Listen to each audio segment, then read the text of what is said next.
এই মন্দার বাজারে যেখানে মানুষ চাকরি হারাচ্ছেন এবং আগামী চাকরির আশার আলো ক্ষীণ হয়ে যাচ্ছে, সেই সময় কিন্তু পশ্চিমবঙ্গে দুটি সংস্থা রয়েছে যারা মুড়িমুড়কির মতো চাকরি দিচ্ছেন এবং প্রচুর পরিমাণে মানুষকে হায়ার করছেন।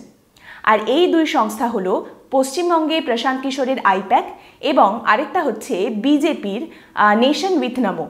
দুজনেই কিন্তু ইয়ারলি কন্ট্রাক্ট বেসিসে প্রচুর পরিমাণ তরুণ তরুণীদেরকে হায়ার করছেন।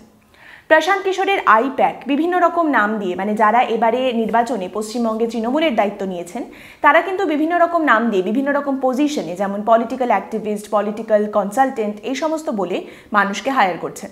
এবং তারই সঙ্গে রয়েছে আরেকজন যারা হচ্ছে নেশন উইথ নামো, যেটা বিজেপির আইটি সেল, তারাও কিন্তু প্রচুর মানুষকে হায়ার করছেন এই ভাটার মরশুমে।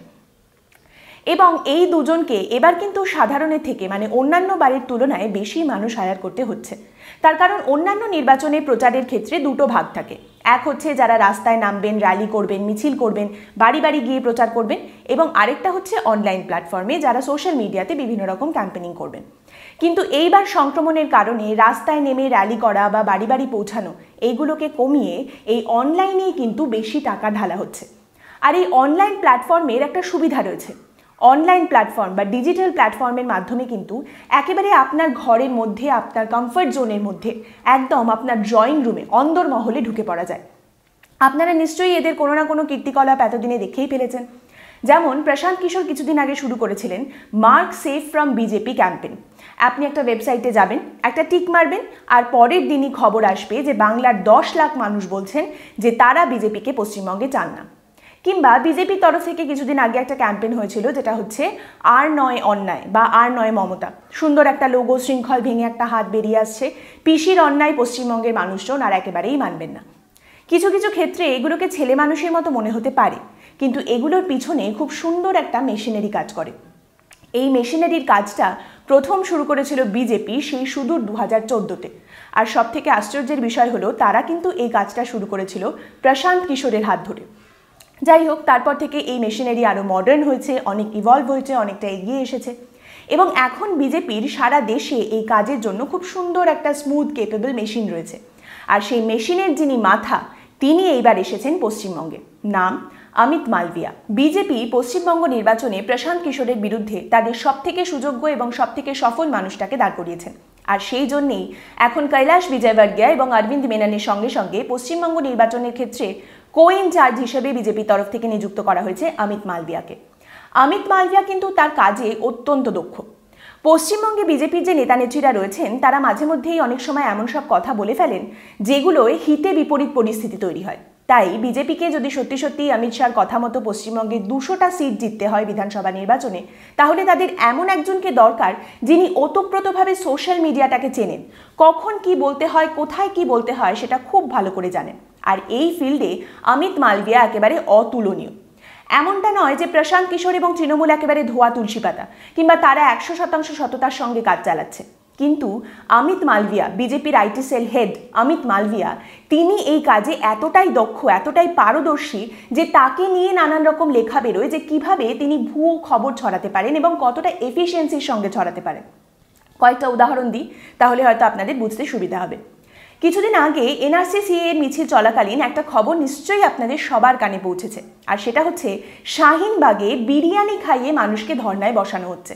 শুনেছেন নিশ্চয়ই খবরটা? শুনেছেন তো? বিশ্বাস করেছেন কি?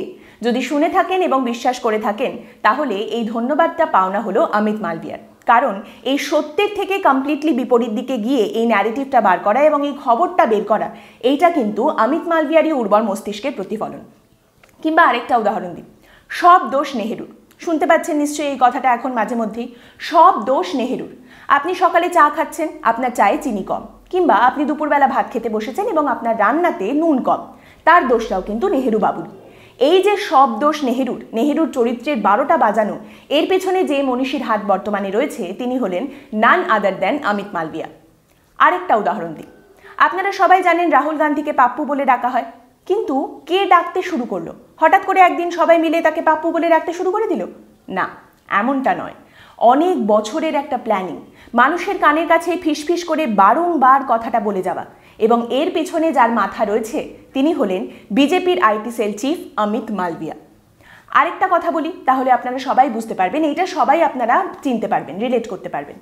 কিছুদিন আগে যখন পশ্চিমবঙ্গে বিদ্যাসাগরের মূর্তি ভাঙা হয়, তারপর সোশ্যাল মিডিয়াতে একটা স্টেটাস খুব ছড়িয়েছিল, আর সেটা হচ্ছে আমি বিদ্যাসাগর কলেজের স্টুডেন্ট বলছি, এই বলে তারপরে বিজেপি সম্বন্ধে কিছু ভালো ভালো কথা।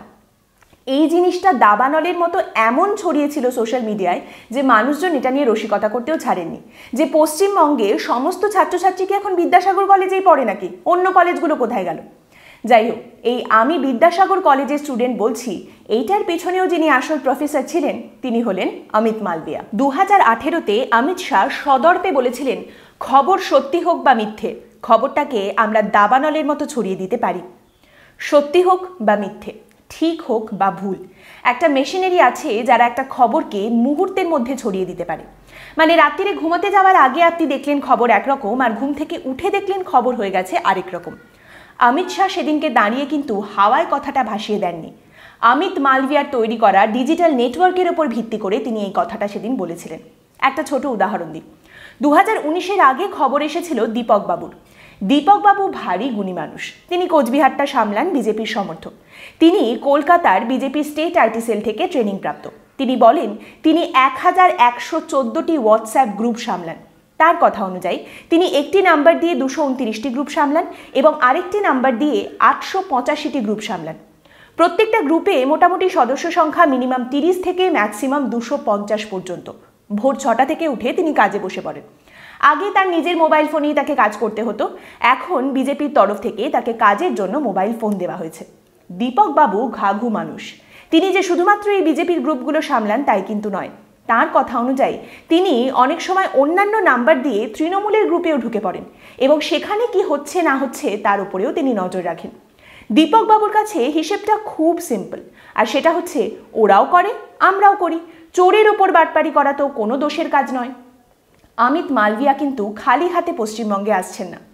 আগামী বিধানসভা নির্বাচনের কথা মাথায় রেখে তার তত্ত্বাবধানে পশ্চিমবঙ্গে আসছেন বিভিন্ন রাজ্যের 294 জন বিজেপি নেতারা।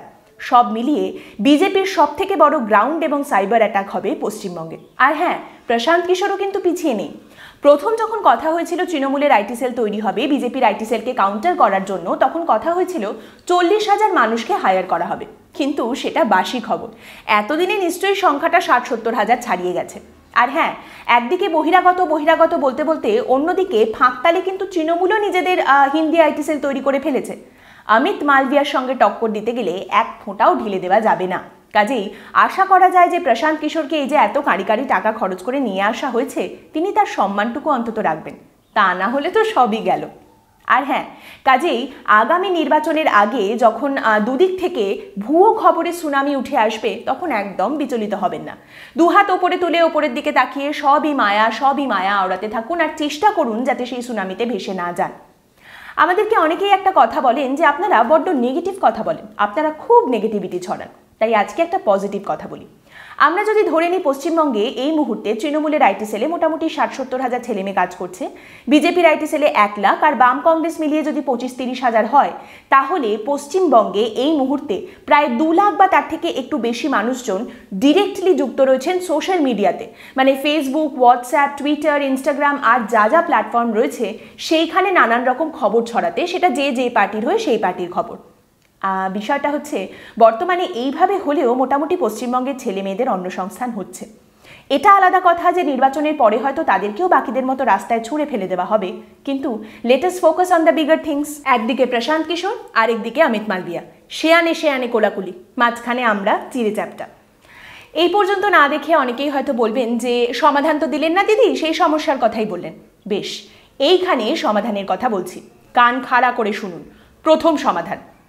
প্রথম সমাধান হলো সোশ্যাল মিডিয়াতে যা দেখবেন, যা পড়বেন সেটাকেই দৈব বাণী হিসাবে বিশ্বাস করে নেবেন না, এমনকি আমাদের কথা কেউ নয়।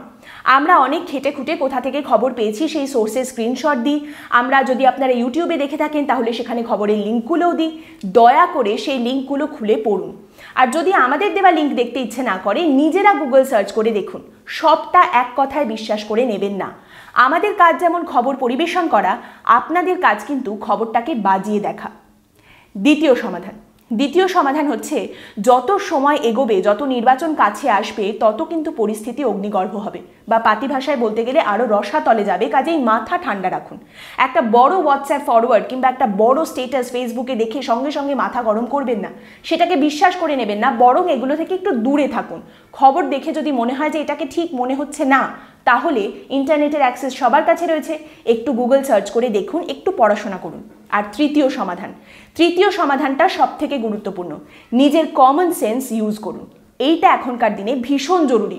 সবাই কিন্তু ওই কমন সেন্সের জায়গাটাকেই ঘেঁটে দিতে চাইছে। কাজেই নিজের কমন সেন্সকে আরেকটু বেশি করে ব্যবহার করুন। আশা করি আমাদের আজকের এই পর্ব আপনাদের ভালো লেগেছে। আপনাদের মতামত কমেন্টের মাধ্যমে আমাদেরকে অবশ্যই জানাবেন। পরের দিন আবার দেখা হবে একটি অন্য বিষয় নিয়ে আলোচনায়। ভালো থাকবেন।